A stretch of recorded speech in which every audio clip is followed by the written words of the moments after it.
Bien, mesdames et messieurs, bonsoir. Donc, nous allons procéder à l'appel pour ce conseil municipal. Donc, Patrick Gervais, présent. Hélène Lecoq, présent. Michel Amar, Présent. Julie Olivet, Présent. Olivier Chapelle, Viviane Bonamy, Présent. André Olivet, Présent. Rosemarie Kravzik, Présent. Éric Vallon, représenté par Madame Boissé, Marie-France Barthélémy, Jean Contat, Présent. Elisabeth Charrière, représentée par Monsieur Gervais, Julien Passioni, Présent. Séverine Boissé, Maria Boucher, Gilbert Chauvet, Daniel Dallangeville, Michel Charrière, représenté par Monsieur Amar, Véronique Morin, représentée par Madame Lecoq, Pierre Lecoq, Présent. Luc Poncy, Présent. Estelle Epo,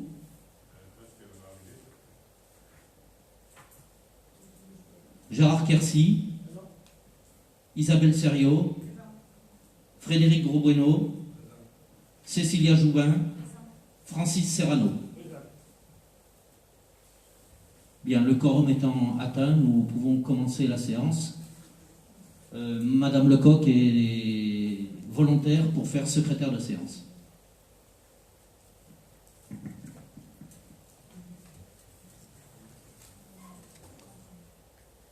Donc, approbation du compte-rendu de la dernière séance. Donc, vous avez tous pu lire le compte-rendu de la dernière séance. Donc, est-ce qu'il y a des observations? Donc, nous allons passer au vote.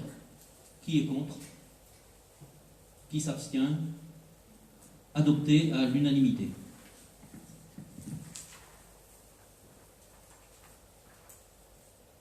Approbation du procès-verbal de la dernière séance. Est-ce qu'il y a des observations?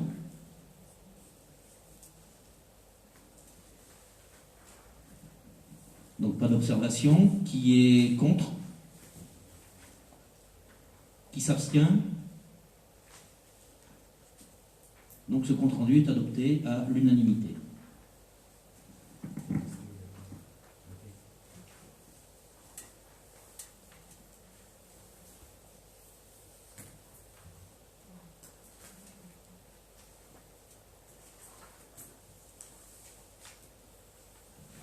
Donc nous allons passer à la signature des comptes rendus et du procès verbal.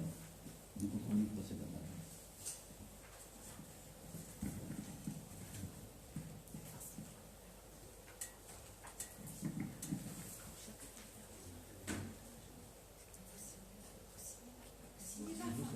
C'est moi qui vous dis qu'on peut faire.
Bien, nous allons passer au premier point à la première délibération de ce Conseil. Donc, création d'un emploi non permanent d'adjoint technique territorial à temps complet à durée déterminée. Donc, Hélène Lecoq. Les 4 premières délibérations concernent donc la création d'emplois ainsi que la mise à jour du tableau des postes existants. La première délibération concerne la création d'un emploi non permanent d'adjoint technique territorial à temps complet à durée déterminée au sein du service enfance-jeunesse. Donc chaque année, c'est ce qui se passe en début d'année scolaire. Donc c'est un poste à 35 heures par semaine pour les périodes suivantes qui vous sont listées sur la délibération. Et les crédits nécessaires à la rémunération et aux charges sont réservés.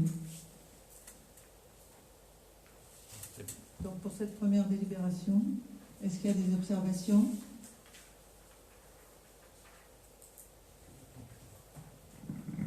Donc, qui est contre? Qui s'abstient? Adopté à l'unanimité. Donc, nous allons passer à la délibération numéro 2, Hélène Lecoq. Donc il s'agit de la même manière de la création d'un emploi non permanent d'adjoint technique territorial à temps non complet cette fois, 12 heures par semaine seulement, mais il est également à durée déterminée et également au sein du service enfance-jeunesse.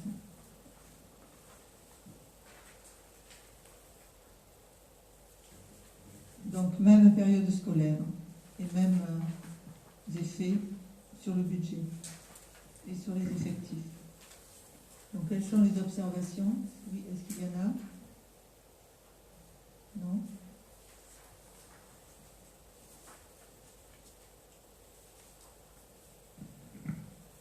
Donc, qui est contre? Qui s'abstient? Adopté à l'unanimité.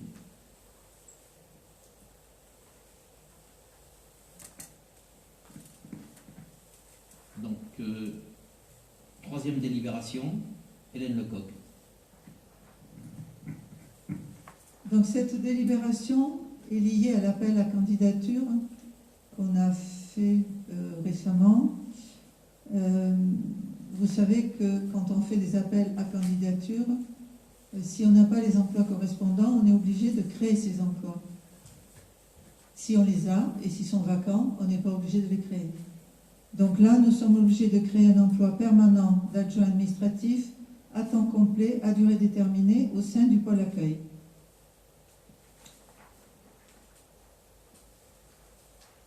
Comme c'est un emploi à durée déterminée, il faut stipuler dans la délibération la durée du contrat. Donc là, nous proposons 3 ans et à compter du 1er octobre 2020. Est-ce qu'il y a des observations?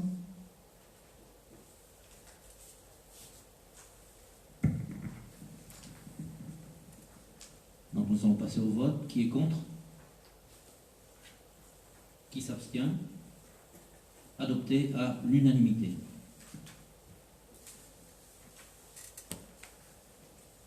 Point numéro 4. Hélène Lecoq. Donc cette délibération concerne la mise à jour du tableau des effectifs selon le vocabulaire de la fonction publique. En fait, il s'agit du tableau des postes qui sont des tableaux des postes existants, en fait.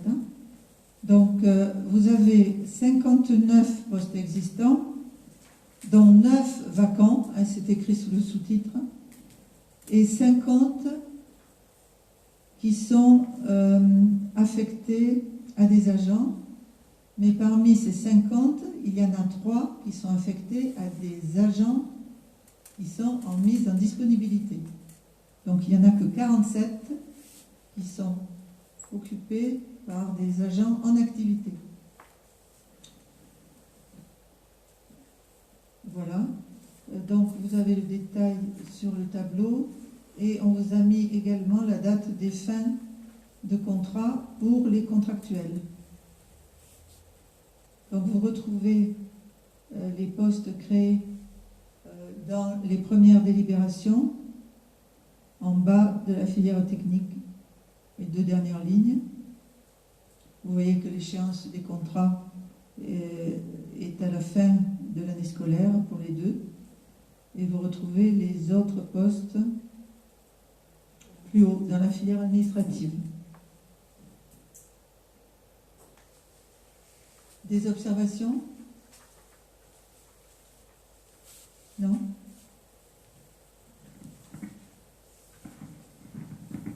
Bien, nous allons passer au vote. Qui est contre? Comment? Oui, bien sûr.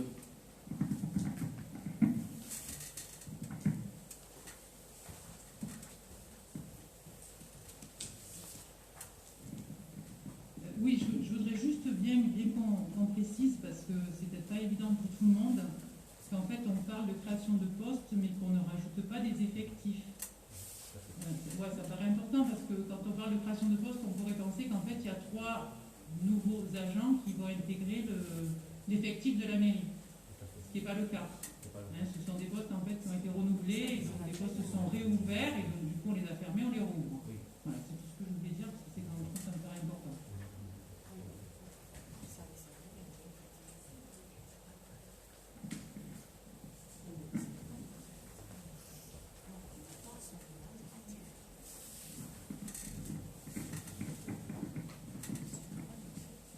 En fait, ce sont malgré tout 3 nouveaux effectifs. Hein, c'est sur des postes sur des postes. Ouais. Tout à fait.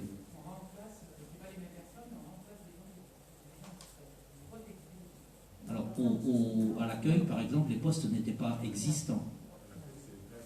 C'est des créations à l'accueil. Oui, c'est le seul. Hein, voilà.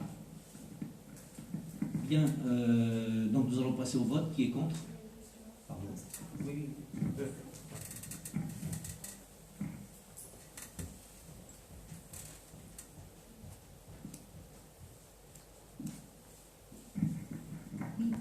Moi, j'aimerais savoir quelle est la suite à donner aux postes vacants, aux 9 postes vacants que vous affichez.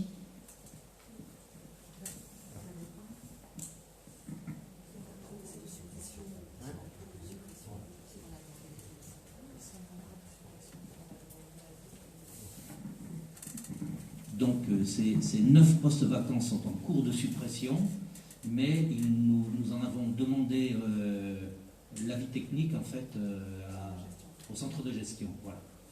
Hein, on ne peut pas les supprimer, ça sera l'occasion d'une autre délibération, mais on ne peut pas les supprimer tant qu'on n'a pas l'avis technique du centre de gestion. Voilà.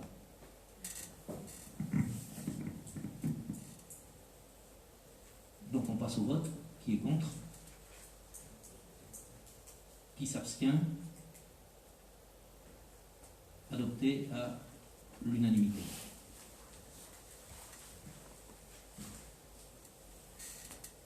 Donc, point numéro 5, Hélène Lecoq. Donc cette délibération porte sur l'attribution d'une prime exceptionnelle aux agents soumis à des suggestions exceptionnelles pour assurer la continuité des services publics dans le cadre de l'état d'urgence sanitaire déclaré pour faire face à l'épidémie du Covid-19, de la Covid-19.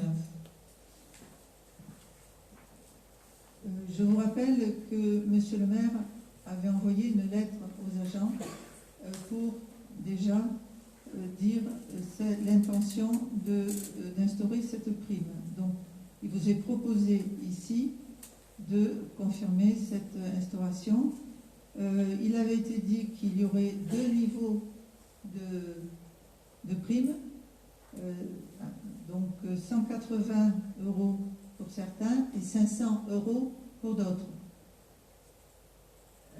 Les critères étaient le surcroît de travail d'une part, mais le temps de présence aussi durant cette période d'urgence sanitaire d'autre part. puisque certains étaient, on leur a demandé d'ailleurs de s'absenter pendant une certaine période, et puis ils sont revenus et ils ont pu avoir aussi un surpoids de travail au retour. Donc les deux critères ont été pris en compte pour attribuer, elles seront pris en compte pour attribuer cette prime. Puisqu'elle n'a pas été évidemment encore attribuée, elle sera portée sur la paye du mois d'octobre pour les agents. Alors, ce qui est à noter, c'est que ça touche tous les services de la commune. Et donc, ça montre l'implication de tous les agents pendant cette période pour la continuité du service.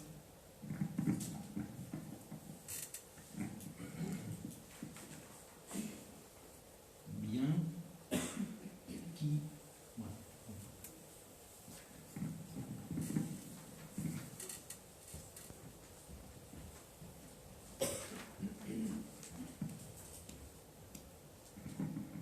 Oui, Madame Lecoq, vous aviez dit que la prime exceptionnelle serait soit de 180, soit de 500 euros. Oui, c'est Alors là, il est noté comprise entre 180 et 500 euros. C'est pas la même chose. C'est une erreur. D'accord, merci.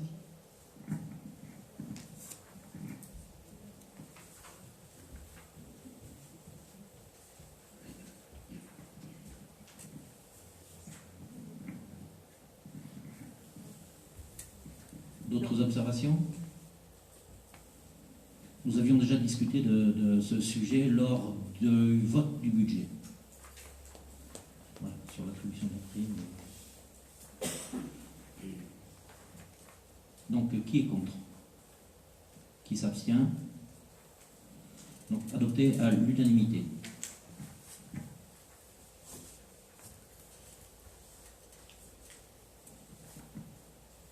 Donc, point numéro 6, Viviane Bonamy.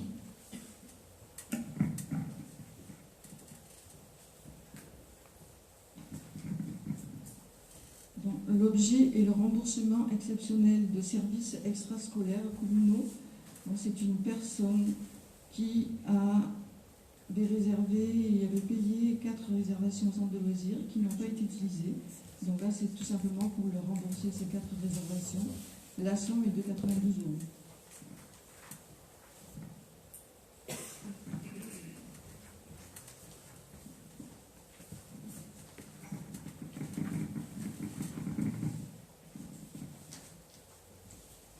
Est-ce qu'il y a des observations? Donc, qui est contre? Qui s'abstient? Adopté à l'unanimité.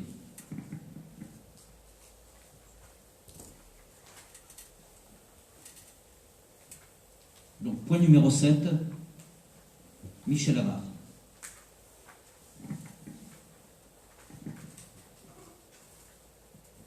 L'objet, c'est la convention d'utilisation d'occupation domaniale pour la mise en place de la télérelevage des compteurs d'eau. C'est un courrier, au départ, qui a été initié par Nîmes Métropole en juin 2019, qui proposait la mise en place d'un service de télérelevé des compteurs d'eau.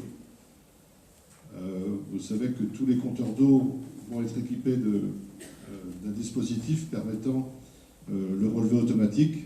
Et il s'agit maintenant de mettre des relais pour ces compteurs sur les candélabres de la commune, donc c'est des biens communaux. Et donc nous avons besoin effectivement d'avoir une délibération à ce sujet. On vous demande donc d'approuver la convention d'utilisation d'occupation domaniale de relais de la société BIRDZ sur les supports d'éclairage public et divers ouvrages de la commune, et d'autoriser Monsieur le maire à signer cette convention et tous les documents afférents, dont le plan d'implantation. De dire que les dépenses inhérentes à cette signature sont inscrites dans le budget communal aux articles afférents. Y a-t-il des questions?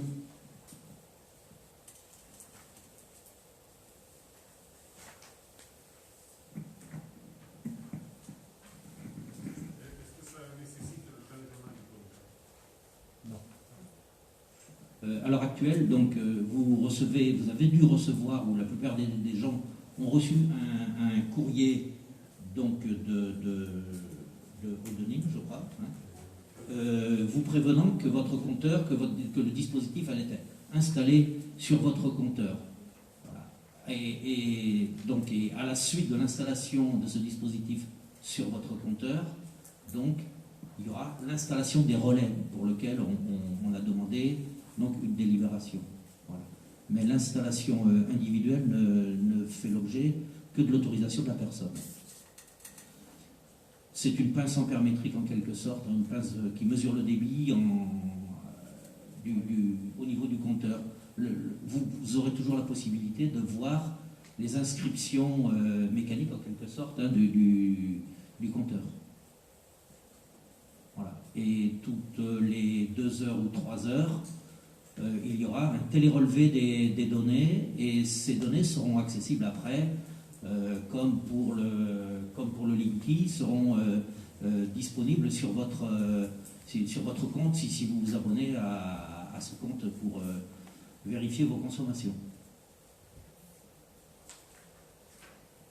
Voilà.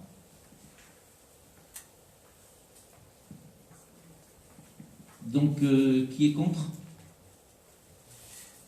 Qui s'abstient? Donc, adopté à l'unanimité. Rapport de présentation numéro 8, M. Michel Amar. Le 8, c'est une autorisation donnée au maire de signer le contrat d'assistance à maîtrise d'ouvrage pour la réhabilitation d'un bâtiment communal en crèche. Comme vous le savez, on en a déjà parlé, la crèche donc, fait l'objet de travaux depuis le mois de juin. C'est un architecte, c'est M. Pasquale qui est chargé donc, des travaux. Nous avons considéré, compte tenu des difficultés à la mise en œuvre de la cantine scolaire et des soucis de malfaçon, nous avons décidé d'adjoindre à M. Pasquale, tout au moins au cabinet d'architecture, un AMO. Donc nous avons choisi la SPL Agathe pour ce faire, hein, en sachant que le montant de cette prestation est estimé à 4% du montant hors taxe des dépenses qui seront engagées, que la durée d'exécution est de 10 mois, puisque l'estimation des travaux est effectivement d'une dizaine de mois. Donc il vous est donc proposé d'autoriser M. le maire à signer le contrat d'assistance à maîtrise d'ouvrage avec la SPL Agathe, d'autoriser M. le maire à prendre toutes les décisions concernant l'exécution, le règlement du marché, de dire que les crédits afférents à cette signature sont inscrits au budget communal.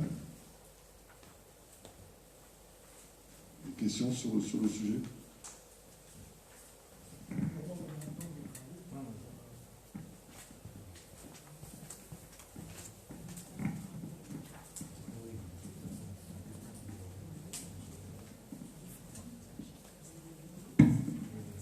Oui, j'aimerais savoir le montant des travaux de la crèche.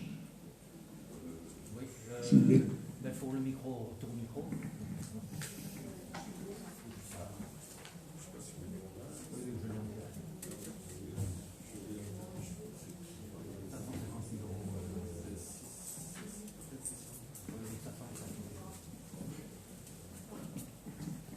Donc le montant n'a pas changé par rapport à l'an dernier, hein, et il est de 560 000 euros hors taxe.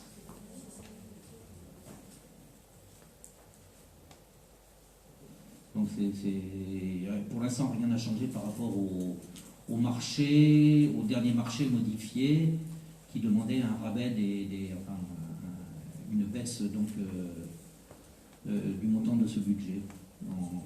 Qui date de décembre, je crois, 2019. Voilà.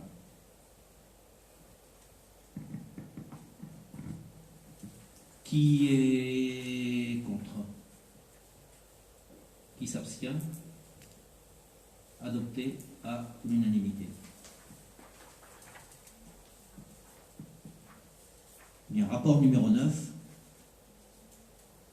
Donc, c'est une demande de subvention d'investissement de la dotation d'équipement des territoires ruraux, donc la DETR, et du crédit départemental d'équipement pour réaliser les travaux d'aménagement de la VRD du chemin des Lérons. Initialement, ce chantier était rattaché au chantier du Rhône-Hiver. Il avait fait l'objet d'une demande en 2019, d'une demande de subvention qui était arrivée trop tard et donc qui n'avait obtenu aucune subvention. Donc c'est un chantier d'un montant de 330 000 euros qui était sans subvention. Et donc nous avons décidé, au vu de la situation budgétaire, de reporter ce chantier en 2021, de manière à pouvoir obtenir le maximum de subventions. Et donc vous avez le tableau derrière vous, enfin en dos de la décision, et vous voyez que donc l'autofinancement ne serait plus que aux alentours de 110 000 euros. Voilà. Oui. Chante fort. Ça veut dire qu'on va refaire des travaux sur le chemin des Lérons. Non, les travaux qui ont été faits à l'heure actuelle sont les travaux qui étaient sous la responsabilité de Nîmes Métropole, qui étaient les réseaux. Voilà. Pour l'instant, il n'y a que les réseaux qui ont été faits et il restait les travaux à proprement dit de goudronnage et de finition et d'éclairage public et ainsi de suite du chantier. Voilà. Donc il y aura pas d'eau, il y aura des travaux, mais ce seront les travaux pour finir pour finir le chantier. Voilà. Oui. Oui. Oui. Les impasses, les impasses ne font pas partie du chantier. Hein.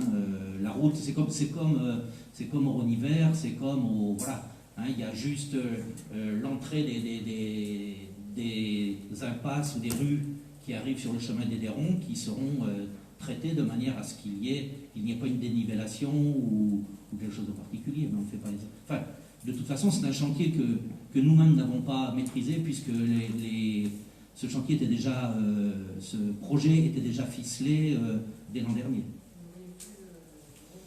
Non, parce que c'était trop tard pour avoir les subventions. Voilà.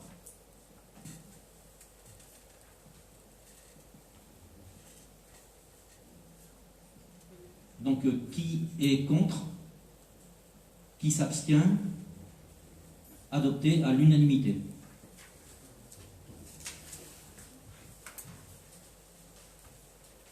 Donc, point numéro 10, Michel Amar. Point numéro 10, c'est la révision du plan d'occupation des sols en plan d'urbanisme, en PLU. Comme vous le savez, bien sûr, nous sommes actuellement en train de rédiger, formaliser le PLU pour la commune de Clarensac. À ce propos, je tiens à remercier chaleureusement le personnel qui participe à la commission d'urbanisme pour le travail qu'ils ont effectué au cours des 3 derniers mois, puisque là, on a accéléré vraiment le mouvement. Merci à eux. Donc, dans ce cadre, si vous voulez, il y avait une formalisation du PLU qui a changé, qui a évolué. Et là, on demande simplement pour cette délibération de décider de mettre en œuvre le PLU en adoptant le contenu modernisé, dont notamment le contenu du règlement conformément au décret numéro 2015-1783 du 28 décembre 2015 relatif à la partie réglementaire du livre premier du Code de l'urbanisme et la modernisation du contenu du plan local d'urbanisme. En fait, c'est juste une autre façon de formaliser le PLU. Il n'y a rien de changé par rapport à ce qu'il y avait avant, sauf que c'est une autre... Il est beaucoup plus simplifié, et le cabinet d'études Altereo, qui est actuellement en charge de ce dossier avec la commission d'urbanisme de Clarensac, eh bien, nous a proposé ce nouveau format qui nous permet d'avancer beaucoup plus rapidement qu'avec l'ancien. Question. Il n'y a pas de coût supplétif concernant cette nouvelle formule.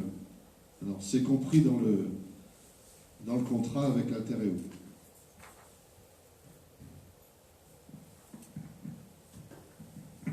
Oui, le contrat Alteréo que nous avons dû quand même proroger, continuer, parce que à cause des délais. Hein. Voilà. Et ça, on en a parlé en commission. Bien. Qui est contre? Qui s'abstient? Adopté à l'unanimité. Bien, nous avons mis les décisions qui ont été prises entre les deux conseils municipaux. Voilà, parce qu'il y a des observations à faire.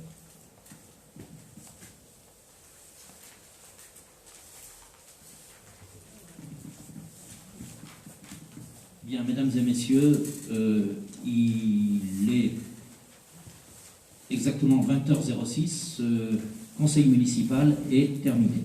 Merci.